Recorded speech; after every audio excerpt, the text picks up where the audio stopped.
சுயமரியாதை திருமணம், சாதி மதமற்ற சுயமரியாதை திருமணம். சின்ன வயசுலேருந்தே ஒரு ஏக்கம் இருந்துகிட்டே இருக்கும். இந்த சாதி ஏற்றத்தாழ்வுகளை தாண்டி எப்படி நம்ம வந்து ஒரு சுதந்திர காற்றை சுவாசிப்பது அப்படிங்கிறது ஒரு கேள்வி இருந்துகிட்டே இருக்கும். அப்படியான ஒரு சுதந்திரமான ஒரு முடிவாக இந்த இந்த திருமணத்தை நான் பார்க்குறேன். சுயமரியாதை திருமணம் தான் பண்ணணும். பெரியார் இயற்றிய சட்டத்தின் வழியாக அவருடைய கொள்கைகளை பாபா சாஹேப் டாக்டர் அம்பேத்கர் அவர்களுடைய அவர் அவர் அவர் பெற்று தந்த உரிமைகளின் மூலமாக கல்வி பெற்று அடையாளங்களை பெற்று இன்றைக்கி வந்து சுயமரியாதை உள்ள மனிதர்களாக மாறி இருக்கிற நாம் அவர்களுக்கு நன்றி சொல்ல வேண்டும்ங்கிறதுனால நான் இன்றைக்கி அம்பேத்கர் மணிமண்டபத்துக்கு வந்தேன். எனக்கு இன்றைக்கி காலையில் வந்து இசைஞானி இளையராஜா அவர்கள் திருமணம் செய்து வைத்தார்.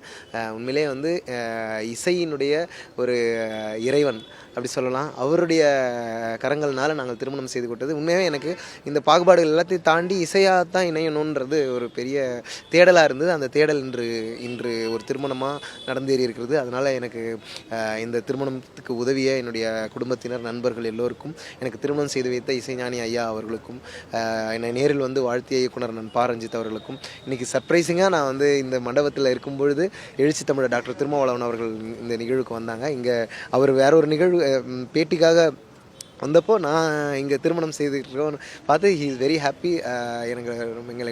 எங்களை வாழ்த்தினார். அதுவே பெரிய ஒரு விஷயம். உண்மையிலே எல்லாருக்குமே என்னுடைய மனமார்ந்த நன்றிகளை தெரிவித்துக் கொள்கிறேன். தேங்க்யூ. அம்பேத்கர் உங்களோட வாழ்வில் எவ்வளோ பெரிய தாக்கத்தை ஏற்படுத்தியிருந்தால் நீங்கள் திருமணம் செய்துட்டு இங்கே வரணும்னு நினச்சிருக்கீங்க? என்ன மாதிரியான தாக்கங்களை ஏற்படுத்தியிருக்காரு? இந்தியா முழுவதும் என்ன மாதிரியான தாக்கங்களை ஏற்படுத்தியிருக்காரு? அம்பேத்கருடைய கான்ட்ரிபியூஷன் இல்லாமல் நம்ம தெருவிலே நடமாடிட முடியாதுல்ல. தெருவிலே நடமாடுறது, படிக்கிறதுலேருந்து லைஃபினுடைய எல்லா அங்கங்களையுமே டாக்டர் பாபா சாஹேப் அம்பேத்கர் வந்து நமக்கு சேஃப்கார்ட் பண்ணி வச்சுருக்காரு. அதாவது அவர் உடலால் மறைந்தால் கூட அவருடைய எழுத்து தான் இன்னி வரைக்கும் நம்மளை வந்து தைரியமாக பேச வச்சுக்கிட்டு இருக்கு. அதனால் அவருக்கு நம்ம நன்றி சொல்லாமல் யாருக்கு நம்ம நன்றி சொல்ல போகிறோம்? அதனால் எனக்கு ஒரு கிராட்டிடியூட். அவர் முன்னாடி நான் வந்து நாங்கள் சுயமரியாதை திருமணம் செய்து கொண்டோம், சாதியற்ற மதம் இல்லாத நாங்கள் வந்து மனிதர்களாக கல்யாணம் பண்ணியிருக்கோங்கிறது தான் எனக்கு, அது சொல்கிறதுக்காக தான் நான் இந்த இடத்துக்கு வந்தேன். பெரியாரின் சட்டத்தை ஏற்றுக்கிட்டு நீங்கள் திருமணம் செய்திருக்கீங்க, சுயமரியாதை திருமணம். பெரியார் எந்த அளவுக்கு தாக்கத்தை ஏற்படுத்தியிருக்காருன்னு நினைக்கிறீங்க?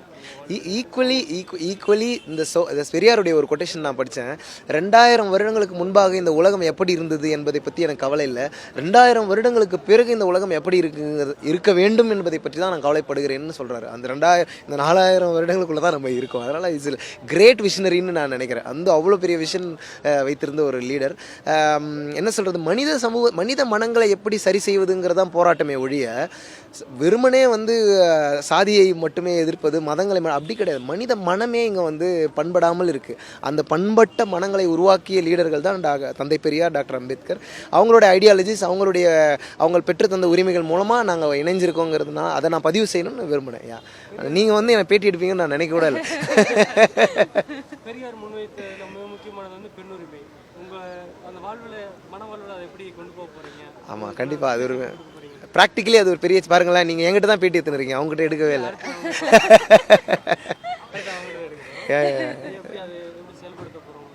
I don't know. அது ஒரு லேர்னிங் தான், ஒவ்வொரு நாளும் கற்றல் தான்.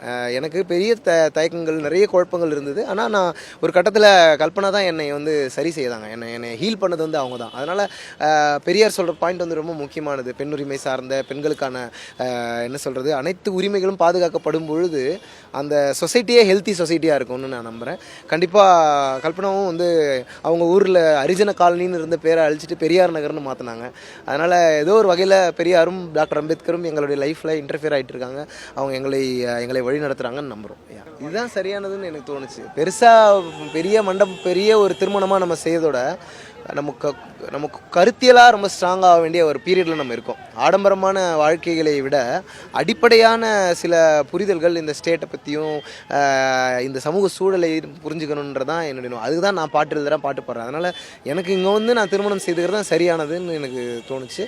எல்லாருமே இப்படி பண்ணுறது தான் சரியானது. ஏன்னா இன்றைக்கி தலித் மக்களுக்கு மட்டும் இல்லை, ஓபிசிஸ்க்குமான பெரும்பான்மையான உரிமைகளுக்காக போராடியவர் டாக்டர் அம்பேத்கர் மட்டும்தான்.